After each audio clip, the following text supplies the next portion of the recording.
Hello, everyone. Thank you for coming. I can see a few people have gotten here. Hello, Chad. Thanks for joining us.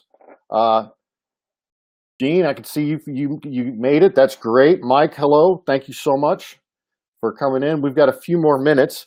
We can get started hopefully right at 6 o'clock. I'm not really sure how long this webinar is going to be. We haven't done one of these before, so it's really exciting. Jillian Shiflett from HomeBinder is joining me, and she's got a great presentation. I learned a lot from it, and I think it's going to benefit everybody as well. Really good information. So we're going to try to move a little bit quick because I think questions are going to be the biggest part of what everybody is going to have on this. Welcome, Oturo. Thank you for joining us. We got a few more minutes. We're waiting for a few more people to show up. We're going to get started at 6, but wanted to make sure that I had a chance to welcome everyone. Make sure you ask your questions. That's really what we do these for, more than anything. We really like to get feedback from everybody who's here. That helps us understand what kind of content we can produce if we need to explain things a little bit better.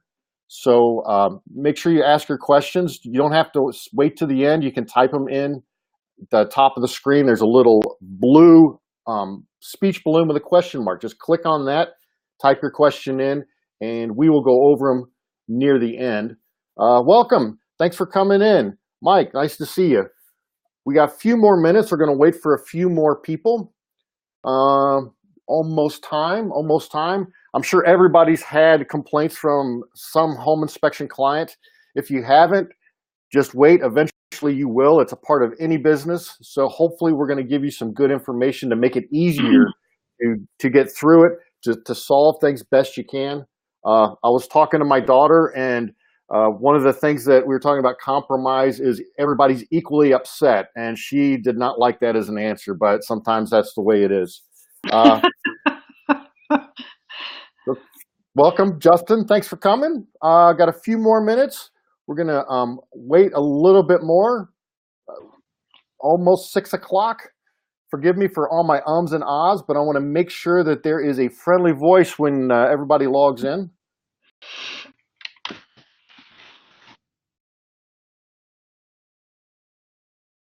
Oh, hit the wrong button there. Forgive me. Welcome. Hey, Steve, it's nice to see you. Thanks for coming. I really appreciate it. Dan, I'm glad you got here. Hopefully there's going to be some good information. We're going to get started here in just a minute. We've got some great information. Jillian's going to do a presentation. I'm going to talk a little bit beforehand, and then we're going to open it up for Q&As because I know everybody's got questions. Maybe you've had a specific problem that you're trying to solve. Maybe you've got some experience that you could share with some others. Make sure you type your questions or comments even up there at the top of the screen. There's a blue balloon with a question mark in it. You can add your questions there. If we don't get to them, don't worry, because we'll be able to follow up via email afterwards. And you can always email us at info@tapinspect. We'll be happy to help you then.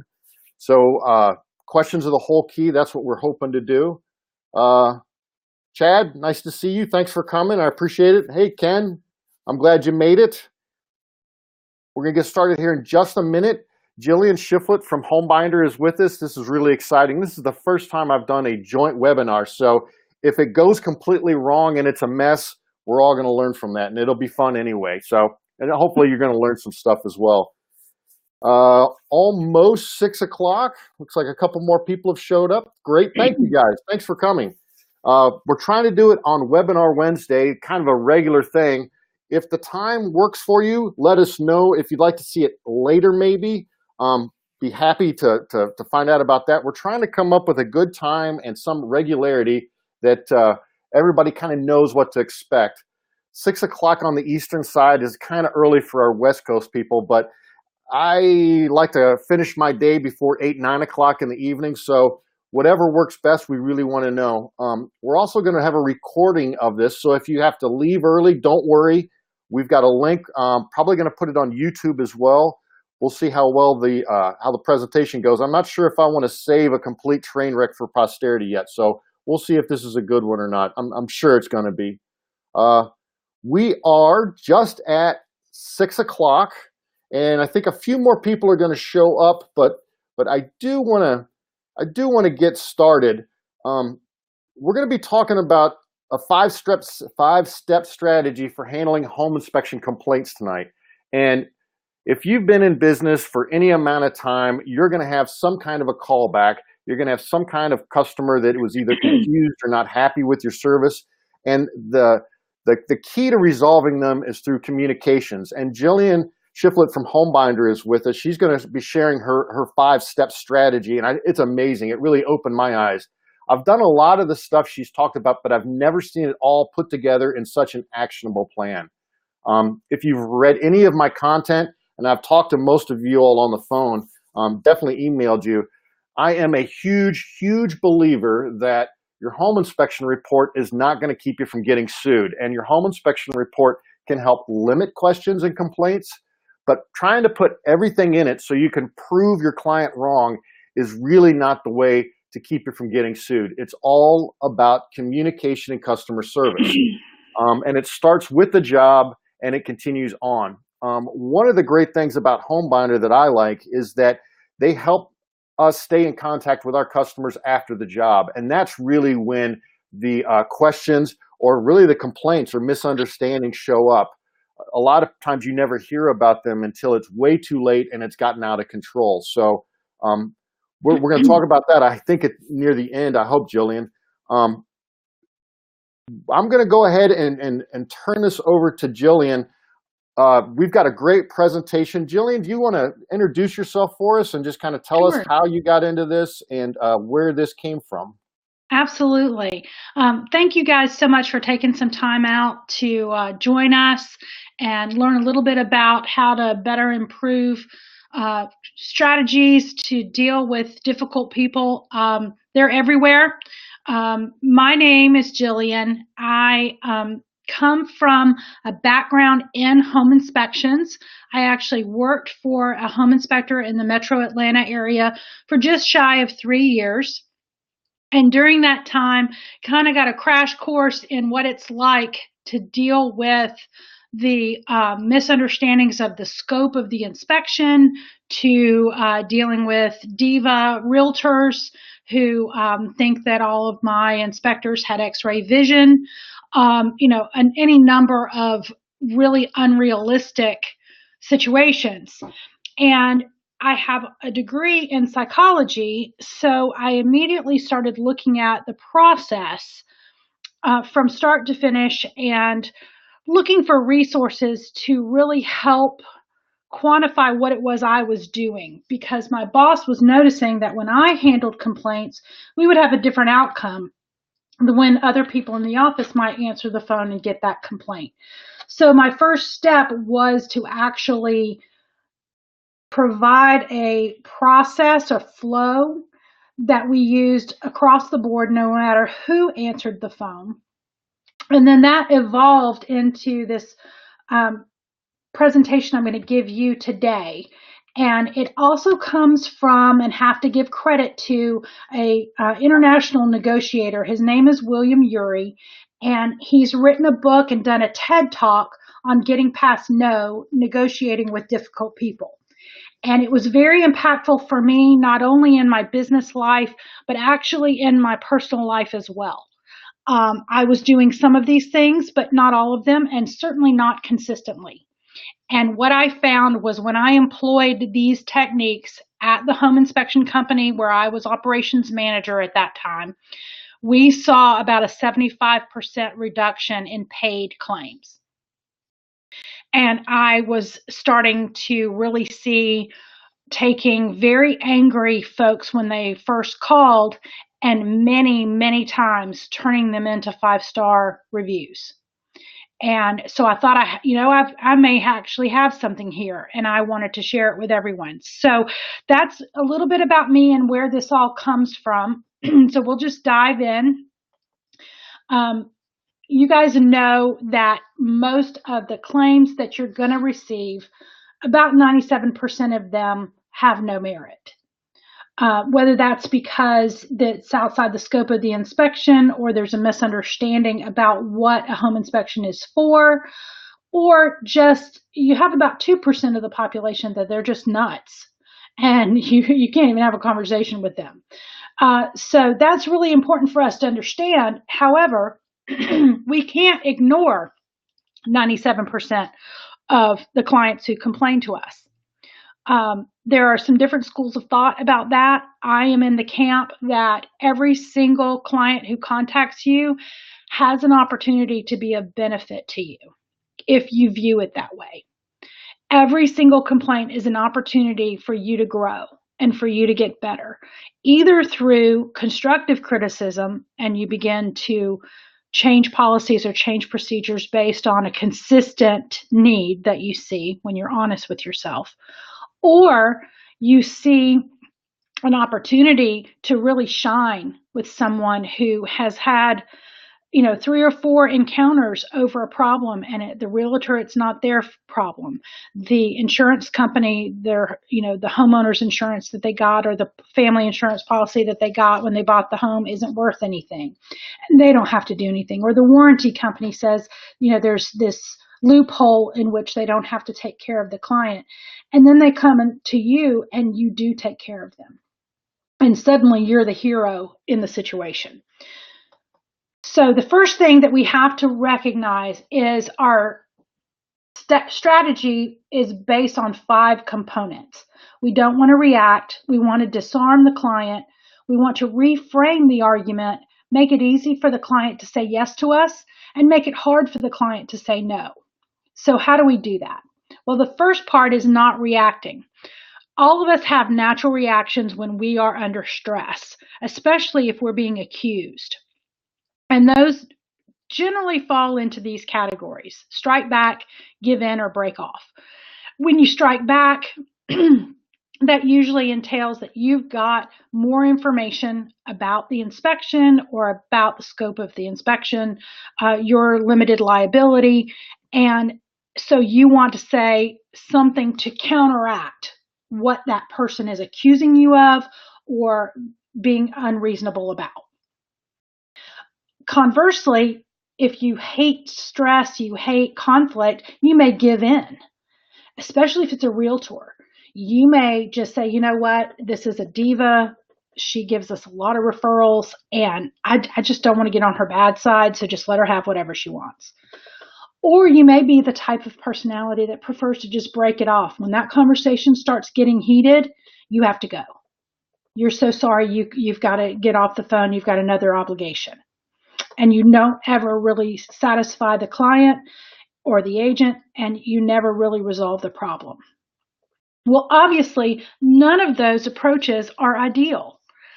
Just because they are our natural reaction doesn't mean that they work for us. So don't react involves doing something called going to the balcony, where we suspend our natural reaction almost as if we are looking at the situation from outside of ourselves. This is a time, it's usually 30 to 45 seconds, where you can really assess how mad you are, what your heart rate is doing, how you're feeling internally. And once you acknowledge it, you set it aside, because you want to be able to negotiate from a point of power and of calm. And you can't do that if you're in your emotions. So the way to disarm the client or the agent is to step to their side. That is absolutely the opposite of what they expect. Most people, when they call, or even when they approach you personally, face to face, they are primed for a fight. And they've got all their ammunition and they can't wait. And many times they just really want to give it to you. And so if you do the opposite of arguing back and you step to their side and you have empathy, they don't know what to do. You've taken the wind out of their sails, and all of that energy just kind of falls apart. So the way to step to their side is to first and foremost listen actively. And what I mean by that is to listen for understanding rather than be formulating your answers to what they're saying in your mind. It's very, very tempting to, as they're bringing up points or they're bringing up errors in the inspection, it's very, very usual and natural to want to say, well, that's not part of the inspection. That's a cosmetic issue. We don't look for that. Ma'am, we're supposed to be looking for $5,000 problems, not $5 problems. Those are things that will come to your mind, and you have to just push them aside and really comport your body language and your face, everything, to really listening actively. You lean towards the client if you're face to face with them. You keep your face open and soft. Try not to let those emotions come through in a negative way, because they'll perceive that you're not really listening to them. Even when you're talking to someone on the phone, if you can watch your body language, it translates energy-wise through your voice, and they just know. So then if you can acknowledge a point that they make, even if you don't agree, if you can acknowledge how they're feeling. For example, let's say they have a plumbing issue. It's a new home. They paid a lot of money and they've gone through all kinds of rigmarole with the builder already. And the builder comes in and they put a pinhole in one of the pieces of plumbing behind the sheetrock. So it's a slow leak. And when you do the inspection, everything looks fine. But behind the wall, there's a problem. Well, no inspector I know of has x-ray vision. So then they go to closing, they finally get the keys to the house, they move into the house, or they go to the house that afternoon, and there's water everywhere. And the sheetrock is a mess. At that point in time, they don't care who's at fault. They just know that this brand new house that they were so excited about is now kind of blemished. That experience is ruined. And so if you can acknowledge how that must feel, you are on their side. You are no longer their enemy, because you are empathizing with that really stinks. And then if you can agree with them and say, I completely understand, and that plumbing needs to be fixed right away. It's not about making them aware that the builder is responsible and the builder has a warranty for 11 more months and they're going to take care of it. And why are these people even calling you? It's about, in that moment, just being on their side and advocating for them. If it's something that is within the inspection, it's even more important to be empathetic. And just at that moment, you're not admitting any fault. You definitely don't want to do that. But you do want to say that you understand how they feel and you agree that the problem needs to be solved. And the reason for doing all of this is because you're creating a favorable climate for negotiation. You are calm. They're probably still flustered. You have expressed that you're not against them, that you want to work with them. So now if they choose not to work with you, they look kind of foolish and they feel kind of foolish. So now you have an opportunity to reframe their argument. So this is where we get into the give and take part of the conversation. So you want to ask problem-solving questions about the complaint. It's really important when you're doing this to ask questions that lead them where you want them to go. So you might ask if they were able to attend the inspection. You might ask if they signed, you make sure they signed their service agreement. When they signed their service agreement, did they have the opportunity to actually read through it? Do they understand about the scope of the inspection? Was that properly explained to them? When you are asking these questions about the details of the inspection, be very comfortable in the quiet spaces. So after you ask a question, they might think for a while. They may not clearly understand what you've asked, but let them qualify or clarify. Don't jump in to fill in the questions for them. That silence can be very disconcerting and very uncomfortable.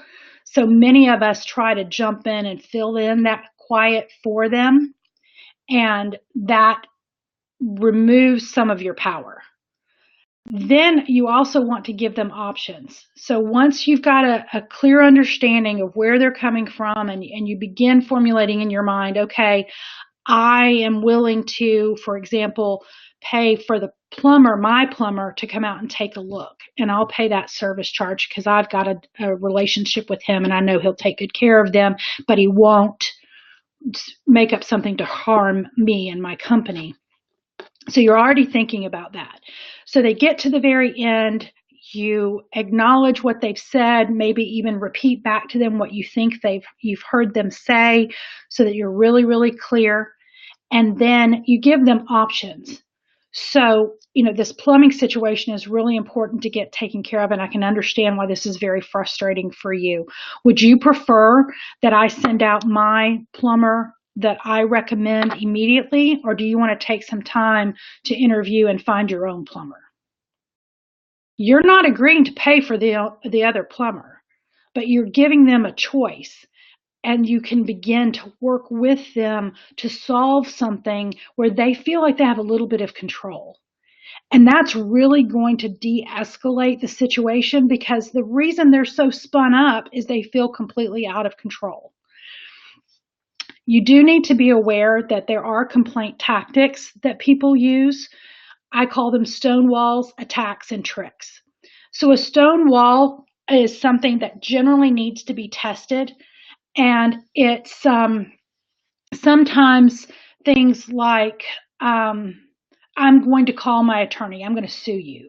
That's a big stonewall because it's a full stop. Can't go any further. I'm not interested in having this conversation.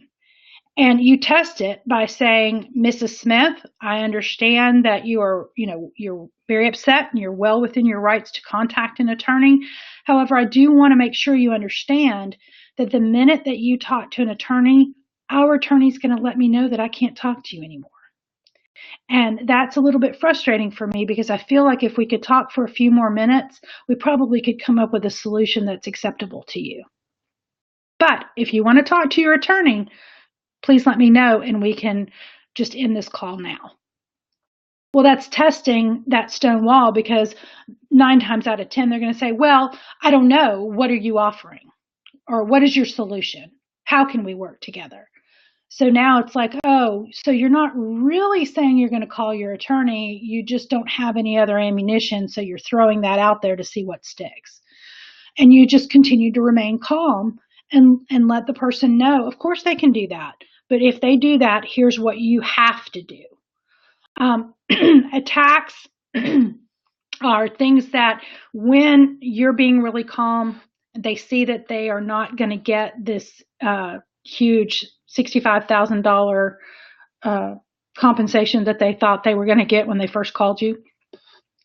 They'll then start attacking you personally, your character, your company, all of your inspectors, your office staff, everything they can think of, because they're trying to inflate the situation and cause you to be angry and lose your temper. So those are more successfully just ignored. Don't even pay any attention to them and do not comment about them. Just go back to the original statement, whatever the original complaint was, and just keep redirecting the comments back to that. If at a certain point you've done that several times and they refuse to get off the attack plane, then it's okay to say, Mrs. Smith, I understand that you're really frustrated right now. It sounds like you're not really ready to talk about a solution just yet, and I completely understand. When would be a better time for us to discuss this when you can be calm and we can talk about the solution? The last thing is called tricks. And this is not as prevalent because most home inspection companies don't have a huge corporate image. It does happen more often the larger the company is, and if the customer believes that they can divide and conquer, they will try. For example, they may say, well, I talked to Tina in the office yesterday, and she promised me that Chris was going to come out here and he was going to fix this for me.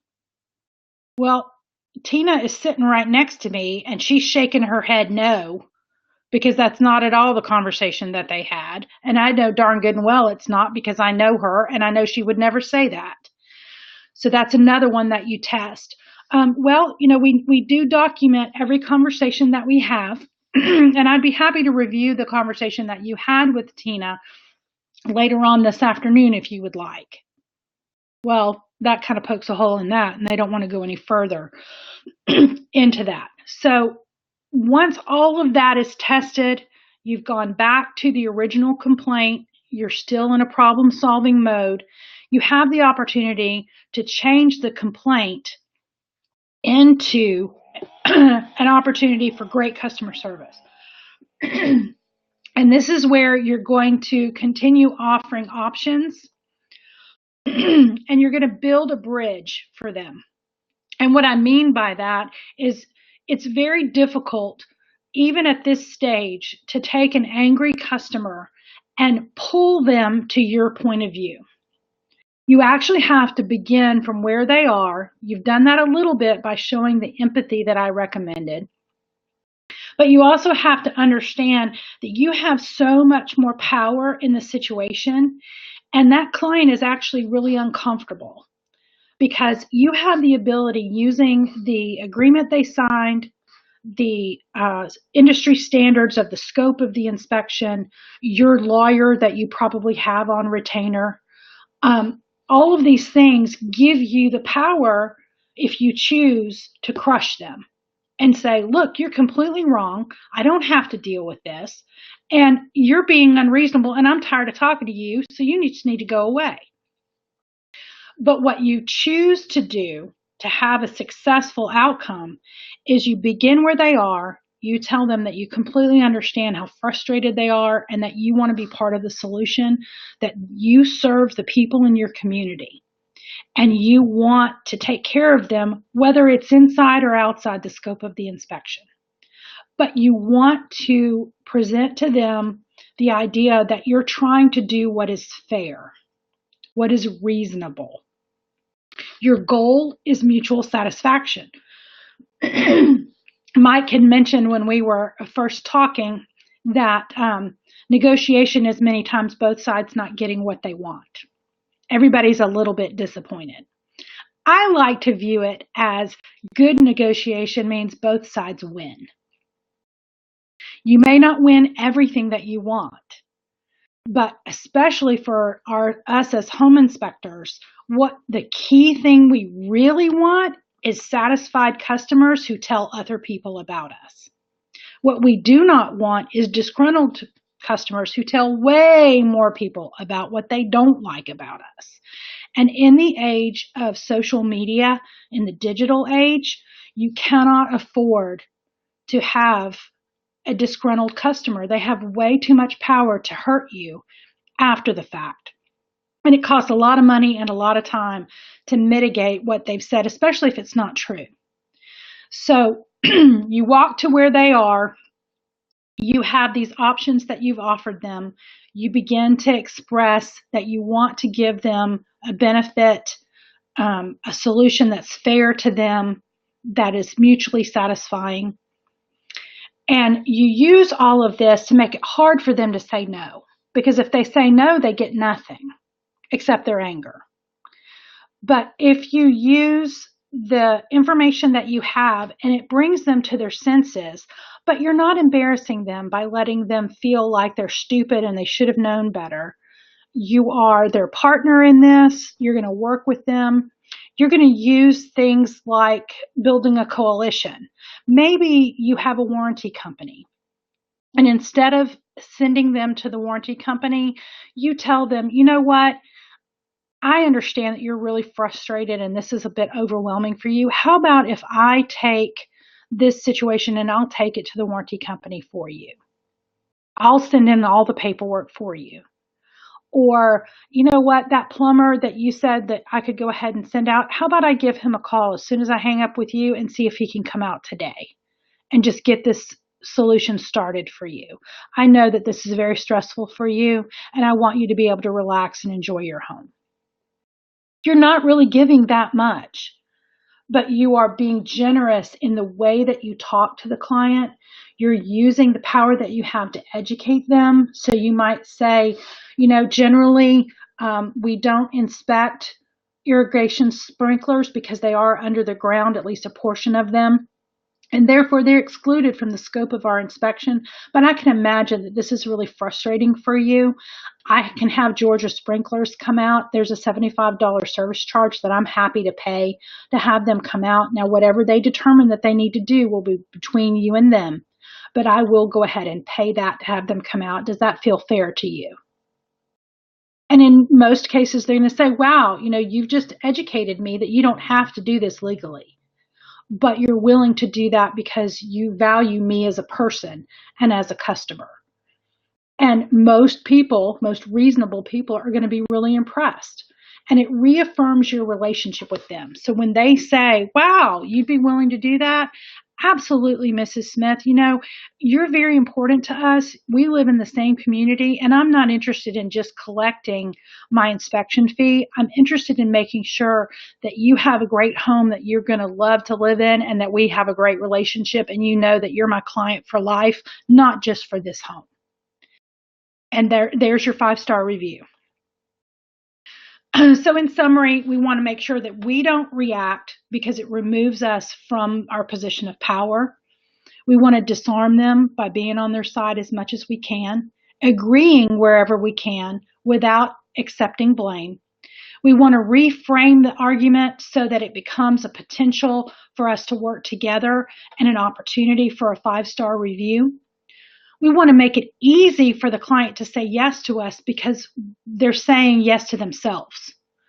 And we want to make it hard for them to say no by helping them save face and giving them an option that they would feel ridiculous if they didn't agree. So there's a white paper link on HomeBinder that is associated with this that you guys can take advantage of. And at this time, we can just take questions. That was great, Jillian. Thank you so much. At the top of your screen, you can see a little blue balloon with a little question mark in it. Go ahead, type in some questions, anything that you can come up with. This is some great resources. I know some of you have had your own problems. Jillian, one of the things that I was wondering about is that how is it just as good process to deal with people even when you know you've done absolutely nothing wrong? And I guess what I'm asking is so many times it's client confusion or misunderstanding. Can you kind of speak to that and how we can help them be the hero or be the hero to help them get through the process even when we know we haven't done anything wrong? Why is that so important? Absolutely. Again, I'm going to start at the beginning. When you know that you haven't done anything wrong, there's another emotion that comes up. And it feels even more like an attack because you know you haven't done anything wrong. So you have to be willing to set your ego aside for a second because the homeowner, more often than not, they are just confused. They're not looking to accuse you to hurt your feelings. They are bringing this to you because they feel like you're in a position of power and you can help them, and you are. So even if it's something that's outside the scope of the inspection, it's absolutely ridiculous what they're asking for, and I'll give you an example. Had a home inspection, went great. Woman called and she was mad because the inspector did not note in the inspection that the tines in the dishwasher were broken. And she was furious. Turns out it was a Bosch dishwasher and the new racks were very, very expensive. Well, we're not paying $2,000 for new dishwasher racks for a cosmetic item. So what do? The inspector knows that that's way outside the scope of the inspection.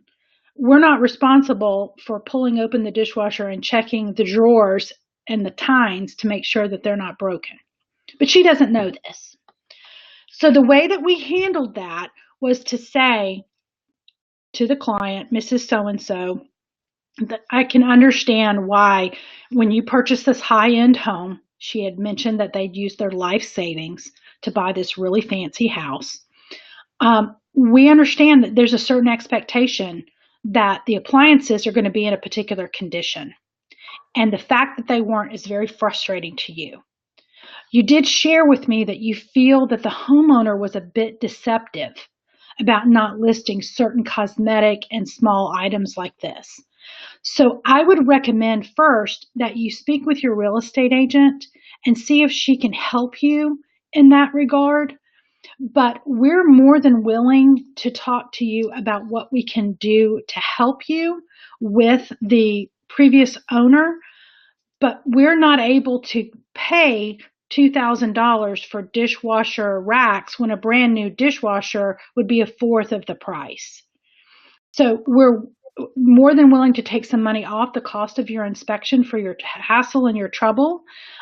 Or we can advocate with your real estate agent to see if we can get some better support from the sellers over this item. Which would you prefer for us to do? And that's great because it does. It gives them an opportunity to say yes to something. Exactly. If you push them in a corner and you tell them what you don't have to do, you're right. But do you want to be right, or do you want to have a happy customer? And that's a good point because, like you said before, an upset customer is going to cost you a whole lot more money than anything that you would have to help them with. It keeps costing you money. Exactly. And what sometimes I don't think we understand is that when we are right and when we don't have to do anything, because if we went to court, we know we would win, we forget that even though we're right, if we mishandle the opportunity, it still is going to cost us money. We didn't pay any money out to the client, but if we lose even one extra inspection because of this person talking and bad mouthing us, then it has cost us what we could have paid a fourth of to the client for them to be happy. So you really have to think in terms of, all right, what am I willing to spend to ensure a happy customer? And how many inspections do I need to get from that person to compensate me for my cost? Kind of like what you do with marketing, or, if you decide, for example, to add HomeBinder to the third-party things that you offer. There's a formula that you look at and you say, well, how many extra inspections do I need to win to make this a reasonable thing that I can add to my company?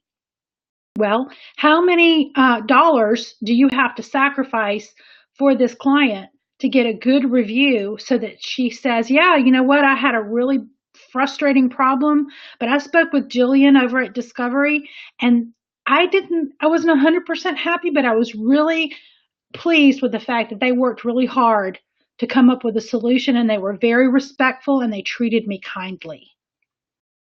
There is a particular vendor that will remain nameless, who their philosophy is make it so difficult to file a claim, and once they file a claim, make it so difficult, make there so many hoops to jump through to get to talk to a person, and then that person is so hostile that the client will give up. I don't agree. I feel like when you do that, you set yourself up for that client to be able to say to the world, they don't care about their customers, they just want to get your money for the inspection, and once the inspection's over, good luck. Because they intentionally make it difficult to proceed with any kind of a complaint. I don't want that for my company. I've always been a big believer that one thing that I have noticed, I talked about a little bit last week with some other inspectors, is not long ago, agents kind of started dropping their clients when it was time for the home inspection because for liability or anything else. And they are scared to death to get through the process, and they don't understand the inspection process. And it's really no wonder that after the job, once they move in, there's so much information that they're going to have questions or maybe misunderstandings. But sure. Once you can become that hero, once you can help guide them and help them solve the problem, you not only have a customer for life, but they're going to tell everybody. And even if it does cost you a couple of $100, it's a huge return on that investment. Right. And the other thing that I would add is, let's say you weren't in the wrong, and you do pay a couple $100 for, maybe you send a plumber out and you pay the service call. and the client pays for the $250 repair. Right. Don't leave it there. Follow back up with the client, send them a small bouquet of flowers or a card, something handwritten that says, thinking of you, glad the plumbing issue has been solved, hope you're enjoying your new home. Oh, that's a nice touch. It lets the client think of you as the last contact they had with you was positive. Now that plumbing thing is behind them, their anger level is much lower, and then they get flowers from you, or they get an edible arrangement, or just even a handwritten card with a $10 Starbucks gift card in it. They suddenly go, wow, you know what? This is not a corporate entity that is faceless and nameless that I can rage at. This is a real person who took time out of their day to make sure everything was okay and to thank me for being a customer. Do you think that that extra $10 gift card and 50 cents for a stamp is worth it? I do. Yeah, it's a pretty easy way to disarm them, isn't it? Yeah. Yeah, I know. And if you think about it, I guess the customer's going through those exact same reactions that we go through when we get that first phone call. I mean, whenever I get a client that calls me, I'm like, for years, oh my God, what did I miss? And it sets the fear in. But they're going through that exact same process, aren't they? They are, and you have to keep in mind too, especially with millennials, it has been my experience that the house that they get, well, and there's been research to support it, millennials are having very, very high levels of dissatisfaction and regret for purchasing a home because they don't figure in a certain percentage of their budget for home maintenance and home repair.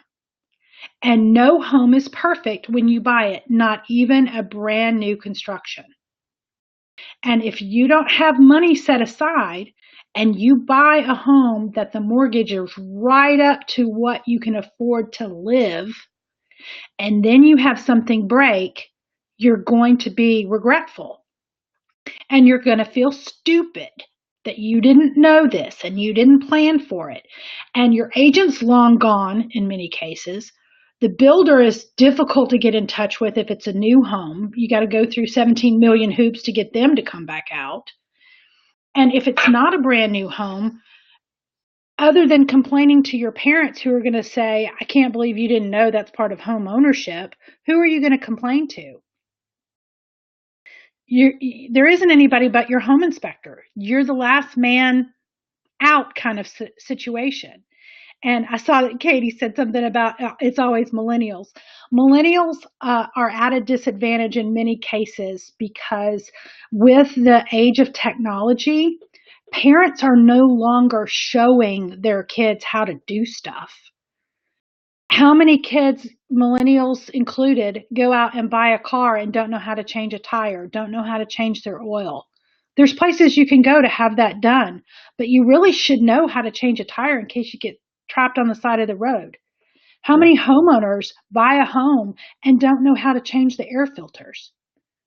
So they go to sell their house and the air filters haven't been changed in 5 years in the entire time that they own the house. And the home inspector's like, oh my goodness, look at this. I cannot believe they didn't maintain this. Well, nobody told them how or told them that they needed to. That's one of the great things I like so much about HomeBinder is the reminders that you guys send out, or when we give a binder to one of our home inspection clients, we can set up all the reminders to say, hey, it's fall, don't forget to clean your gutters. Right. It's that time of year, check your smoke detectors. And I've been a firm believer that the more you stay in touch with them, the easier it is for them to tell you something's wrong, and the easier it ends up being to solve it. Exactly. Is that kind of what you all are seeing too? Yes, very much so. And another new thing that we're getting ready to help inspectors roll out is within the binder, when a maintenance reminder goes out, to be able to attach a how-to video clip. Well, that's neat. Yeah, so it's not just perform this maintenance task, but here's how you do it. Ah, cool. That's going to be super helpful.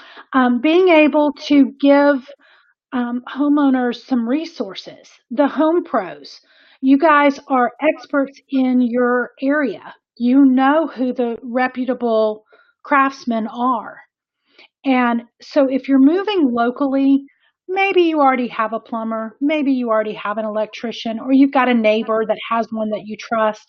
But when you're moving from across the country and you don't know anyone, and your home inspector has done a fantastic job on inspecting the house, and you had a great experience with them, you're developing a relationship, you really trust them, and then you get your binder and it has 7 home pros that were vetted by the inspector. That's really, really valuable. And it continues to build the relationship with the inspector. What we want to see happen is that the inspector is not a once and done relationship. That inspector becomes an expert for the homeowner, just like they have a physician and just like they have an eye doctor. When you leave the physicians after your annual exam, what do? They schedule your next appointment. Yeah. When you leave the eye doctor or the dentist, they schedule your next appointment. So it seems that with your largest investment, that after your inspection is complete, it's natural for you to schedule your home checkup 1 year later. And you can have a to-do list from the home inspector of things that you can work on first with estimates of cost so that you can say, well, the roof is going to need to be replaced in 3 to 5 years. And this is an approximate of what that might cost. So I can be setting aside some funds and not wait until I absolutely have to replace it. Now I've got to take out a loan because I didn't plan for it. Or which is more important, replacing the gutters or updating and getting a tune-up on my HVAC system? They're both on the list, but I don't know which to do first. Well, your home inspector can help you prioritize what needs to be done on the home when and what can wait.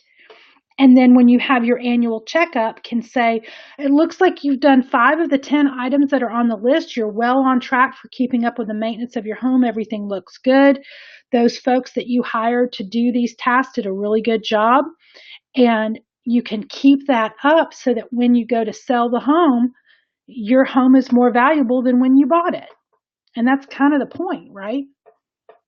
And that's a really good tactic to be able to help head off any kind of complaints before they even get big. I mean, if we maintain an ongoing relationship with our customers, our clients, our home inspection clients, we truly become the expert, their home inspector for life. And it's like you said, if there is a problem, they're going to come to us to help solve it. They're not going to be wanting to sue us. You don't sue your friends. You go to them for help. Exactly. That's exactly it. And when you have the appearance of always being there, it eliminates that prejudice of, oh, well, they wanted to charge me $600 for this inspection and now I can't get a hold of anybody.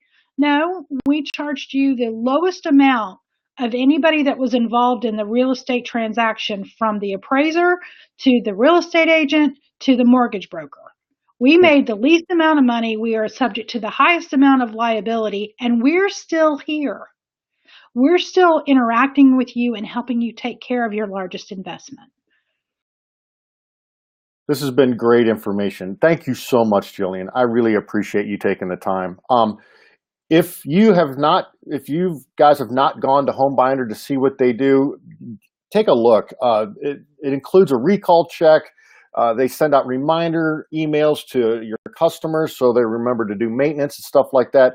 We've had great luck with it. But hopefully you got some really good information. I know that my initial is always to panic whenever I hear about a complaint, because I don't like to make mistakes. But she was completely on point with that. Don't strike back. Don't give in. Just get yourself above it and try to find some kind of solution. It's a lot easier than I think most of us believe when we first get that phone call.